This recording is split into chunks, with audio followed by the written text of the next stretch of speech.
Now that we have Spiderman PS4 out of the way in terms of PlayStation exclusives for 2018, we can look beyond the horizons into 2019 and look to our next big PlayStation exclusive, which is of course Days Gone by Sony Bend. And up until this point, it's gotten a few E3 coverages as well as a dedicated month of Game Informer coverage, as well as a release date being February 22nd, 2019. But as of this year's TGS 2018 Tokyo Game Show, we did get some new info and new tidbits that I want to go over with us, as well as some praise, because honestly, the game is looking a lot better than when we last saw it back during the Game Informer coverage. But what is going on, guys, is your boy Tiggity123 here, and today we're going to go over all the Days Gone info that we got from TGS 2018.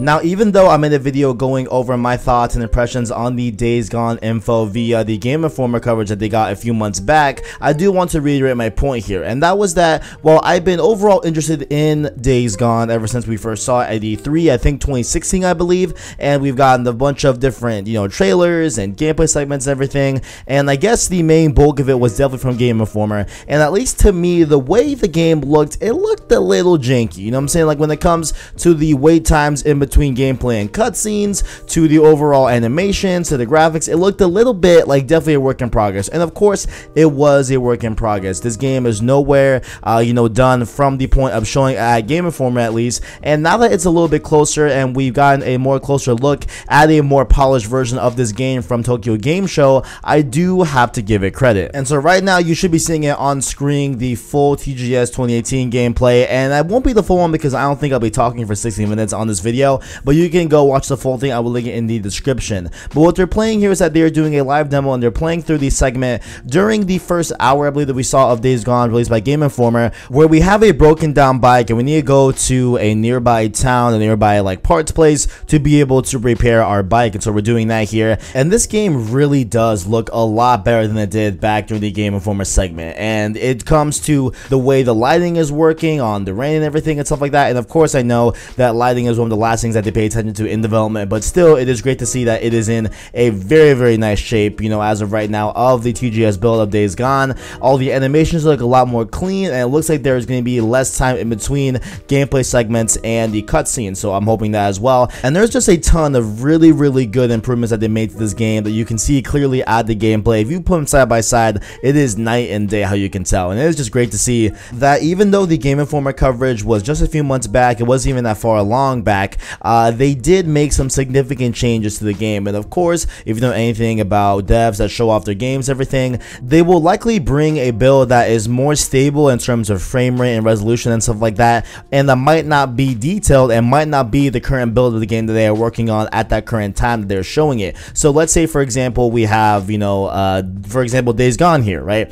While they showed the Game Informer stuff, that might not have been the current build that they have in the studio, this might be build number 3 that they have at Game Informer during the coverage, but they're actually working on, build number 5 while they were showing off build number 3 on Game Informer, just because build number 3 is a little bit more stable than build number 5, if that makes sense to you all. So, obviously here, I'm assuming maybe this was the build that they were working on in terms of, actual real time while they were showing off the previous build from Game Informer back during when they were showing the Game Informer segment. I don't even know if that made any sense to you all, but if it did, cool. But that's just what I think is happening here, because this is a very, very much improved build from the Game Informer one, and to do this all in just a few months time seems very, very insane to me. It looks amazing. I'm looking at it right now, just the way the lighting, just me, I feel like the main takeaway here is just the lighting. The lighting looks so much better than what it did back in the Game Informer days,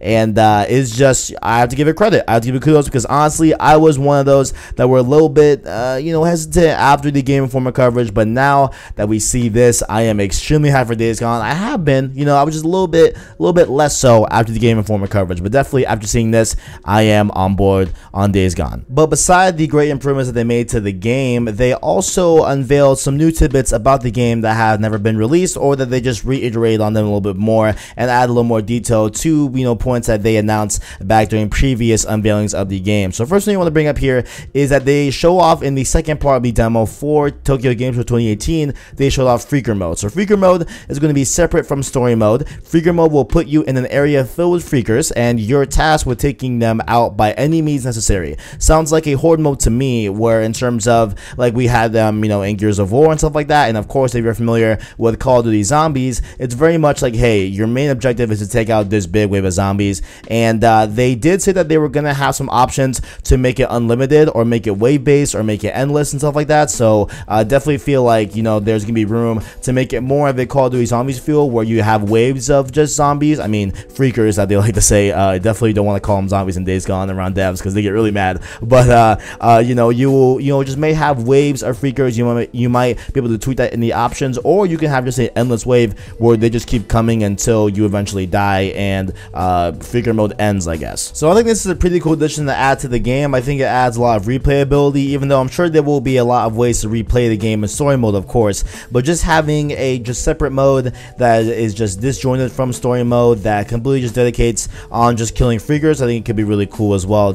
Maybe you can check out new armor that you got, or new weapons that you got, or something like that, or just test out, or just, you know, practice your ability on taking out freakers. So I think it's a really cool addition to add it here to the game. Next up here, of course, Days Gone is an open world game. That means there will of course be loot around the world for you to pick up, different inventory, different ammo, different weapons, etc. And they laid out multiple ways of you getting more rewards in Days Gone. So they said that throughout the land of Days Gone, throughout the map, there will be a bunch of police cars that are filled with ammo and house cool loot similar to treasure chests. So like when you see a, you know, cop car in Days Gone, that is likely going to be a place where you're going to get a lot of really cool loot, really high level loot. I don't know if there's, you know, weapons that have level and stuff like that, but all of the good loot, all the good weapons are going to likely be in a cop car around Days Gone in the map. So definitely look out for those. They also said that fighting freakers at night is a much harder task than at the day, which they've said before, and they elaborate by saying that the reason why they are harder to fight at night is because they are stronger and faster at night, and during the day they tend to hibernate and, you know, somewhat sleep during the day.